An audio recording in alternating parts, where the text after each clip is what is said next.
Et retournons avec notre débat principal qui est le sandboarding ou le ski sur sable qui est un sport et c'est une activité touristique de loisirs récemment mise au point semblable à la plus célèbre snowboard, mais il est pratiqué sur les dunes de sable plutôt qu'à haute altitude, principalement dans les zones désertiques ou côtières avec de larges plages de sable fin.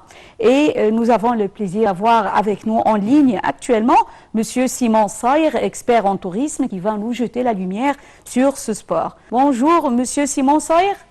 Bonjour. Bonjour.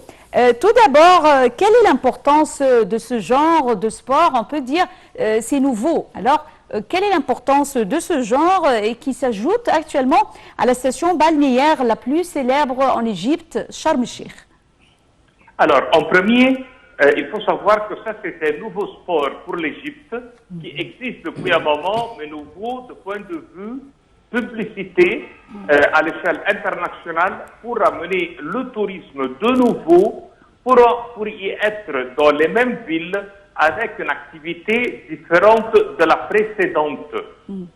C'est de là que le principe de sandboarding, qui ressemble beaucoup à celui de la planche à neige, à la différence qu'on le pratique pieds nus et en short, au lieu de porter les grosses bottes, le manteau, aussi bien qu'un turc. Ça fait une expérience insolite pour les amateurs de glisse, car le sandboarding est une drôle d'activité à essayer chez nous en Égypte, vu qu'on possède des dunes assez hautes de sable qui s'élèvent au niveau de l'Amérique latine, qui fait déjà de ce sujet un grand tourisme. C'est un genre de tourisme qui est popularisé au cours des 10 dernières années dans les déserts de sable du monde. Il faut savoir qu'il est composé à l'origine de quelques irréductibles sandboarders qui souhaitaient s'adonner à leur sport préféré à la longueur de l'année. Et de là que la communauté de surfeurs de sable est devenue de plus en plus importante et continue de faire des émissions chaque année.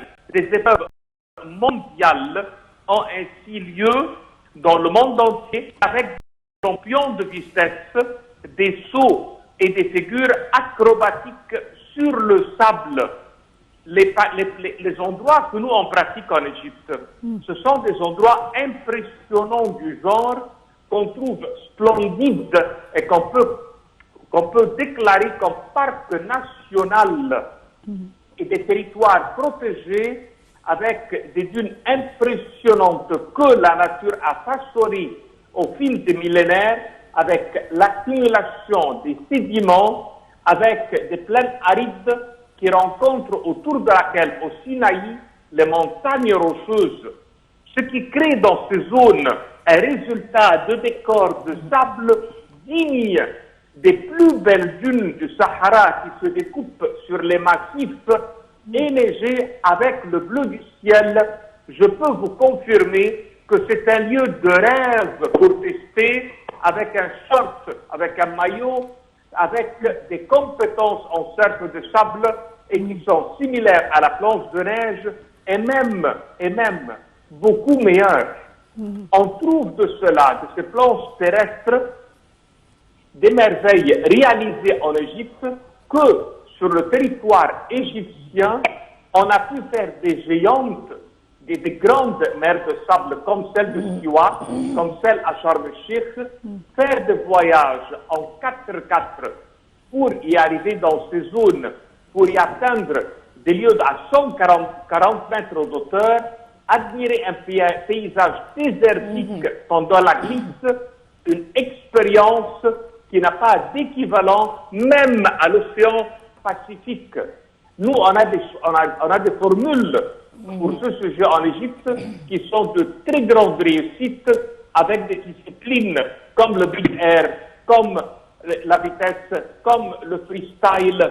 De là qu'on devient vraiment un pionnier dans le sujet et l'Égypte, elle a pu, dans ce point, y faire une promotion et on a déjà des arrivées à Sharm el-Sheikh pour cela.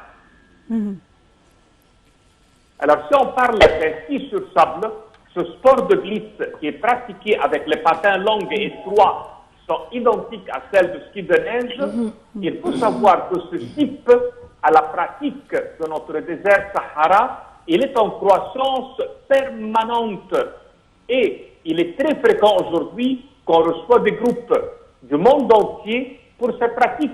Nous, on repère maintenant un record de vitesse qui a été réalisé.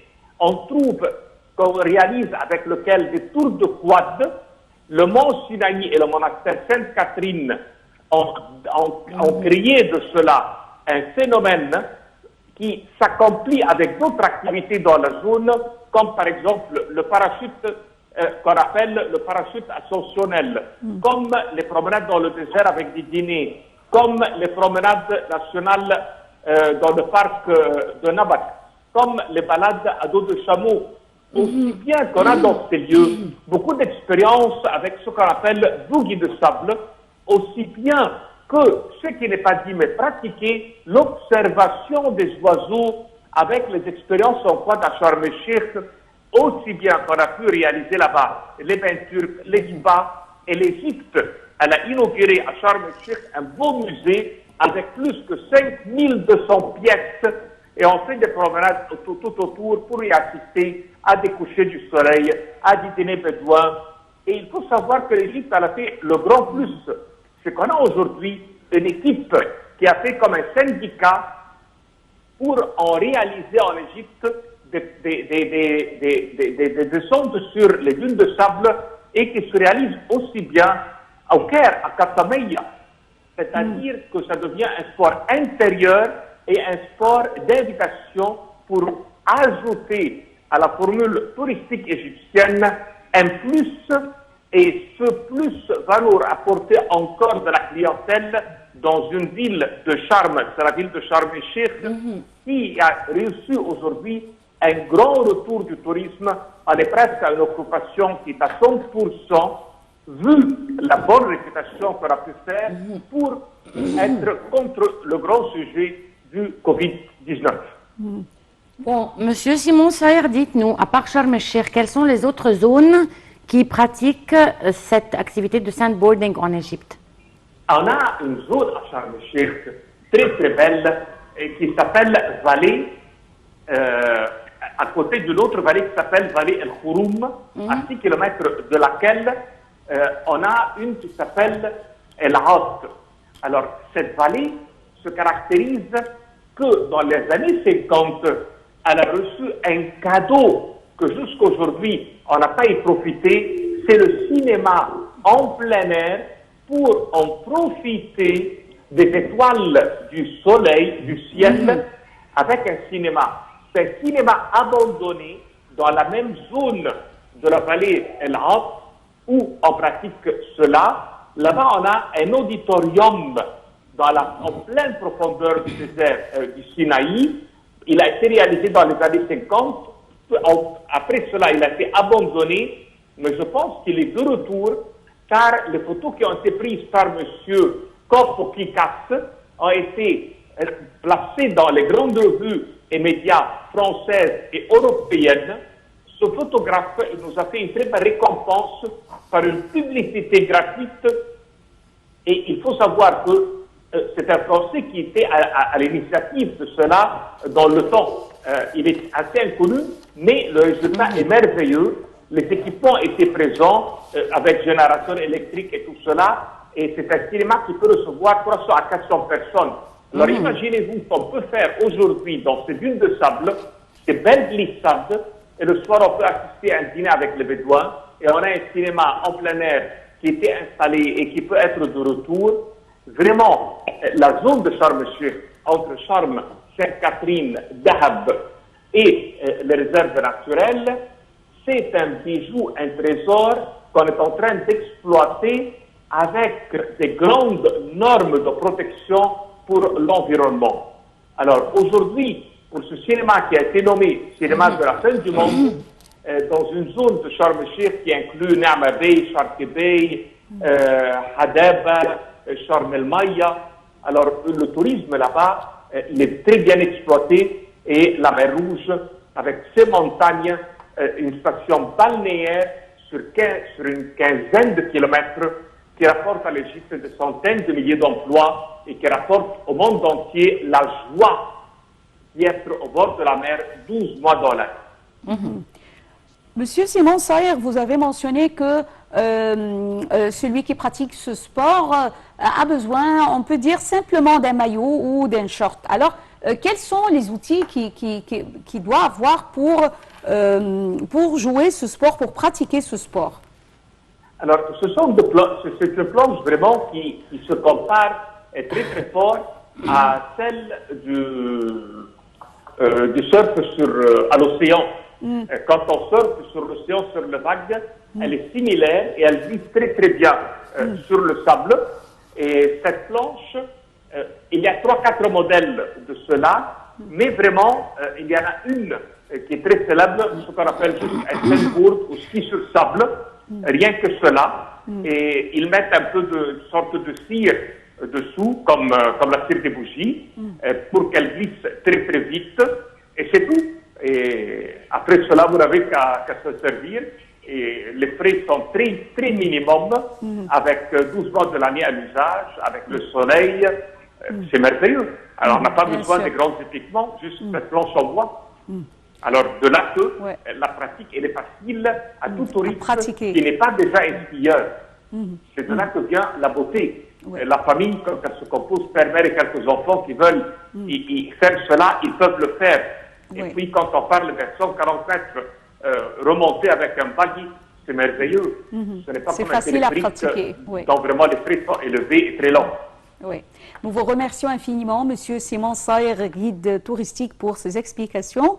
Et je tiens à remercier ma chère collègue Nermine Normani. Merci, Nermine. Moi aussi, et je vous remercie bien entendu de nous avoir suivis. On se retrouve tout à l'heure avec d'autres émissions. Au revoir.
Merci.